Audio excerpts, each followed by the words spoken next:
Тыңдармандар, шырмалған тағдыр 9-10 бөлімдері. Мадиже анасымен сөйлесіп жатты. Анасы оған менің қарыздарымның барлығын Ахмет жауып берді деп қызын айтып жатыр. Ал Мадиже оны естіп қатты ашуланды. Сіз үміт бермедіңіз бе деді. Жоқ деді, бірақ сізге сенбеймін деді. Барлығы жиналыста отыр. Жиһангер, Мәрт, мен сен жақта болам. Кім бастық болса, соны қолдаймын деді. Қазым бүгін тікелей эфирге шығатынын айтты. Сол тікелей эфирге дайындалыңдар деді. Мадиже сыртқа шыққанда Берген ханымның адамы күтіп алды. Ол яғни Ахметтің анасының үйіне Мадиже келді. Оған Сара хабарласып: Мадиже, сен Қазымнан аулақ жүр.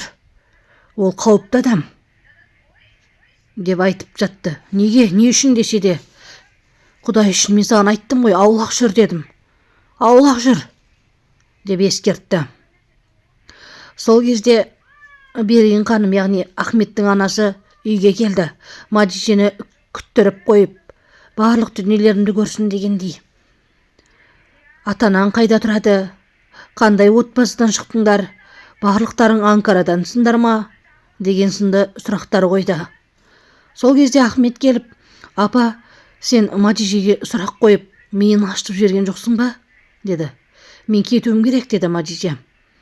Сол кезде Мадиже Ахметке: сен неге менің анамның қарызын жауап бересің? Сен олай мені төмен сүрме деді. Қайтарам ақшаңды деді. Қазым әйелі Нериманға хабарласты. Не істеп жатсың жаным деді. Қалай болушы едім? Үйдемін. Мадиженің суретін салып жатырмын деді. Мадиже Ахметтің үйінде тамақтанды. Сол кезде Мадиже: түскі асқа тауық етін жейсіздер ме, әлде мен үшін маған бола істеп пісірдіңіздер ме деді. Сол кезде Берген ханым Мадижеге сыйлық берді.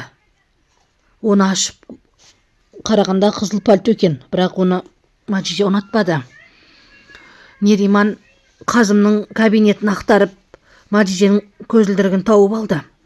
Жиһангер Қазымды емдеп жүрген дәрігерге келді. Сен ағама ғашықсың. Ағамның көңілдесісен ғой деді. Оны дәрігер түсінбей қалды. Сөйтті де камерасы бар бір қаламсап берді. Оны да алмады. Нериман көзілдіріктің Мадиженің екенін білді. Мәрт болса Қазымның сыртына іс істеп, оны тақтан тайдырмақшы. Мадиже зергерге келіп, затын тапсырып, ақшасын, қобдишаны беріп, ақшасын алып кетті. Ол ақшаны алып мұқтаж жанға апарды. Әйеліңізді емдетіңіз, сіз махаббатыңызбен оны емдеп аласыз деді. Мадиже: мен оны емдей алмасам ше деді. Өліп қалса ше деді. Өлмейді ол, өлмейді деді. Қазым Мадиже Берген ханымның берген пальтосын былай да көрді. Сөйтті де сыртқа шығып, кафенің иесімен киноға бармақшы болды. Сол кезде жігіт: қандай сұлусың деді. Я, бүгін аздап боянған ем деді. Нериман жаңағы дәрігердің үйіне барды. Сөйтті де оны таппай шығып кетті. Мадиже киноға келіп, сыртта тұрғанда жан-жағына қарап отырды. Ал Ахмет болса оны сыртынан аңдып тұрды. Мадиже жан-жағына қарап күтіп тұрды. Қазым тікелей эфирде сұхбат бермекші. Сол кезде бірдеңе болған Қазым сезді. Сөйтті де Зафирге не болып жатыр деген сияқты сұрақ қойды. Зафир үндемей қарап тұрды. Сол кезде экран бетіне Қазымның әйелі Нериманның есірткі алып жатқанын байқады. Ал Нериман оны телевизорден көріп көңіл күйі бұзылды. Бұны қайдан шыққан ақпарат бұл? Бұны қайдан көрді, кім түсірді деп Жиһангер түсінбей отыр. Қазым мені қарабет қылды ғой, бар сырымды ашты ғой деді. Қазым барлық сұрақтарға шыдай алмай шығып кетті. Ал Нериман болса қатты ашуланды. Ясмин Жанға, мен сені жүкті болайын, сол кезде сен сотталмайсың деді. Сені құтқарып қалам, тек біздің баламыз құтқарады деді. Ахмет әлі де Меджиженің артынан аңдып келеді, ал Меджиже бұзы көңілді. Қазым үйге келді.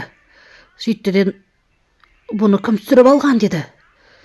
Сен мені құрттың, білесің бе деді. Сендер мені қолдамайсыңдар. Қолдамасаңдар да артыңа ауыр жүк артпаңдаршы. Бұны кім істеген деді. Жиһангер сол кезде Мадижи істеген шығар. Нериманда Мадижи алып келді ғой үйге деді. Мүмкін емес деді. Мадижи үйге, яғни қонақ үйге келсе, бөлмесіне кірсе, есік ашулы. Итін таппай қалды. Кірпі ханым деп іздеп бастады. Оны таппады. Сөйтті де төменге барып, менің итімді көрмедің бе деді. Жоқ, сыртқа шығып кеткен шығар деді. Сөйтті де Мадижи кірпіні іздей бастады. Ал Ахмет болса Мадижиге қобдишаны кім әкеп бергенін көрді де, кім екенін біліп, көлігіне отырып кете барды. Сол кезде Мадижи тілшіден итін тауып алды. Итім ешкімге бармайтын еді, қайдан тауып алдыңыз деді. Сыртта жүр екен деді. Сіз қайда тұрасыз? Осында тұрам деді журналист. Екеуінің сөйлесіп жатқандарын Қазым көріп түсінбей қалды. Ал олардың ұрсып жатқанын екеуі көріп қалды. Сол кезде Қазым Ахмет тұрды. Сен мына қызды қайдан әкелдің, қайдан таптың деді. Фильмнің жалғасы бар. Арнама тіркелем.